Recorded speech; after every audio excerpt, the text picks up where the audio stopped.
This is KUGAN CASSIUS for IFL TV in association with MTK Global. We're in Gibraltar. What are you doing, Mr. Savage? Are you meditating? I'm savaging the gods. You're ready, yeah? KUGAN CASSIUS here with Alen the Savage Babic. Alen, we caught up a couple of weeks ago on Zoom. Always better in person. We travelled out here to Gibraltar together today, and you've been around Dillian Whyte today. He's ready. Is he ready to avenge the loss that happened in fight camp in August? Yes, I think he is. I look at him. He's just one big muscle. He has come up to that point when there is no more point in training. He just needs to be unleashed. I really hope he will unleash the old Dillian. The savage Dillian. I really hope to see that.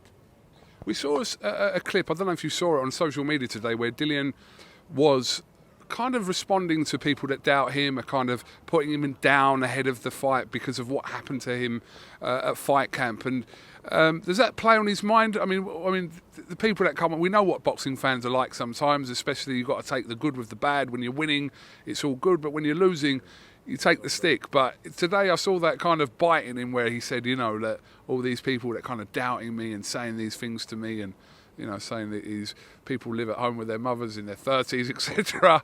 But has he got a point? Well, of course he's got a point. It's like that for everybody. It's like that. It's like that for me too, but on a much lower level. So I can imagine what it does to Dillian. To hear those bad mouthing guys. And, those are the guys from the streets who never boxed, never did anything in life. How can you bad mouth Dillian Whyte? He gave his life to boxing. He almost he gets KO'd, he gets injured, all for you guys. And I really get really emotional because that's not the way to do it. I know it because I am also on that side. And if I lose, they're gonna bury me in my Croatia. They're gonna bury me alive. But I already know that. But it just makes me sad. And I can see that it's bothering him. And he should, because he's just a man. He's a very loving person. He's emotional. So, of course, it's messing with his mind a little bit. I mean, what I was saying to you before was the fact that, you have to take kind of the criticism with the praise. So when you're winning and people are giving you the props and the praise, it's one thing. But it is a flip side, and you kind of see the real world when you lose a fight. And I think Dillian Whyte he suffered that defeat to Anthony Joshua years ago, but hasn't suffered a defeat since that Povetkin fight. So, when I was speaking to him, he said he kind of learned a lot more about boxing in that period after when he lost. Who was really there for him. Yeah, of course, but you have two kinds of people. One that put a good critic, and those are good people. I love my critics, but you have the other guys who just talk shit. I can't say it any different. They just talk shit. And it gets on your nerves. Everything you read, remember this. Everything you write to boxer, they read it. Somehow it gets to them, and it puts you down. Because it's stupid words. It's not even criticism. It's not even boxing. It's just talking bad about the people. I don't know how to express it. I don't know how to say it in English. I would curse in Croatia right now. It would be the easiest way to say it, but just fuck off, just leave him, brother. He gives you everything. He gives you shows. A lot of people watch that fights, and me personally, I can't wait for the fight, Povetkin and Dillian Whyte. I know everybody's waiting for that fight, and it's just that much pressure on him. So we should really just ease up on him. Not just go. Everybody has a right to opinion, and that's wrong with the world today. Alen, is it almost? It feels like that for me, being friends with Dillian, that this is a nervous time, as well as kind of, we're hopeful that Dillian Whyte can avenge the loss, etc. But considering when you think back what happened in fight camp in August, it kind of presents a nervous time for everyone involved because we don't know what's going to happen. Well, of course, I'm on needles. I'm really on needles, and I'm just one part of Dillian Whyte's team, so everybody's nervous around him, and of course he can sense it. We all try to block it, try to doesn't realize, but you can't block it, and he feels it nervous, and I try to be as composed as I can, but everybody's nervous, of course, because when I see Povetkin with those big arms, with those Olympic pedigree, with those small gloves, of course you're going to be nervous. The guy is a machine, you can't say nothing bad about Povetkin.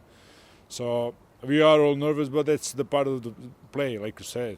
I know before my fights, I get fucking sick like every day before the fight for weeks.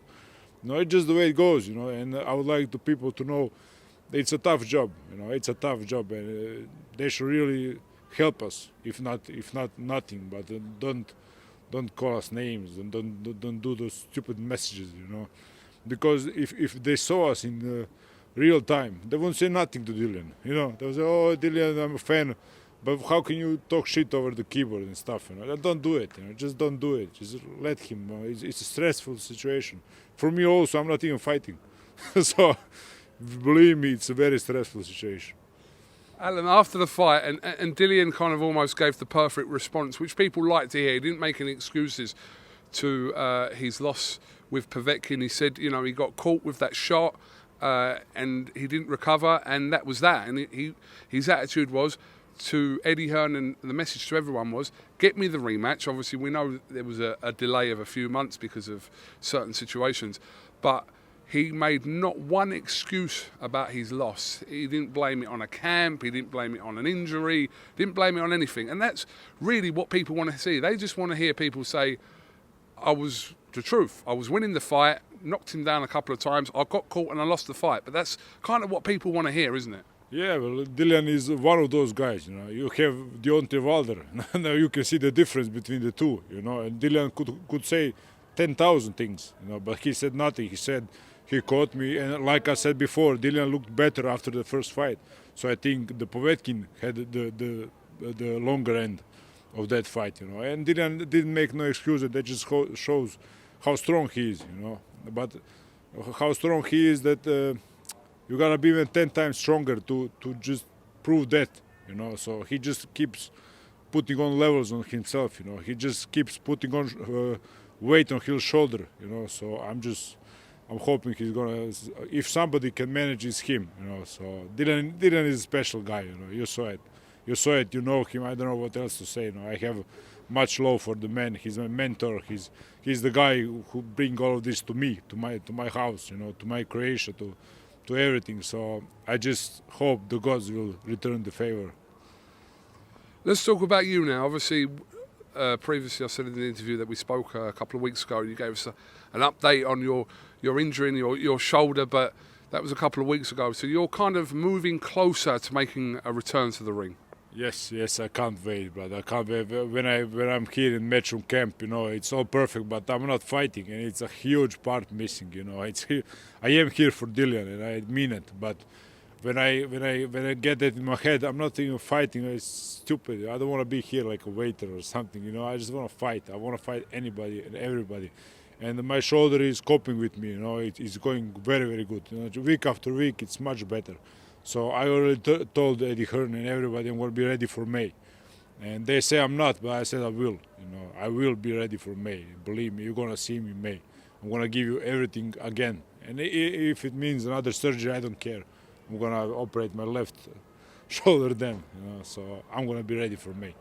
Alan, have there been talks of any potential names that you're targeting for your return, hopefully in May? Well, there have been talks, but they're all, you know, running away, little rabbits, you know, so it's hard to catch them. So I can't really talk any name, because every name I spoke of got scared, you know, so we are keeping it in the dark, but we are planning a big comeback fight. I would like a biggest one they can manage, you know. I'm not in for... I did 6 fights. I was tested. You know, I passed all my tests with flying colors. I'm ready for something more, something bigger, something... I want the biggest fight they can manage. Okay. I see you're ready now, aren't you? Ready? No, I am. I'm really nervous because of Dillian, you know, but also because the fight is approaching. It's like me fighting, you know, in this camp. I can't believe I'm talking with you and I'm not bashing heads in like 3 days. So it's weird, you know. I don't know, you know. It's weird. It just gets me. It overwhelms me. Overwhelming. You know? Well, look, just putting this out there, just to help you out. I mean, if you want to just release some tension and have a little bit of a spar, then think of something else. Think of someone else, because I'm not interested. I thought Rambo's gonna go in. Let's go have a spar. Do you want to wrestle in the pool? No, brother. That would destroy my career. No, I don't want to rest him. But I want to box. Look at this. It's a beautiful ring.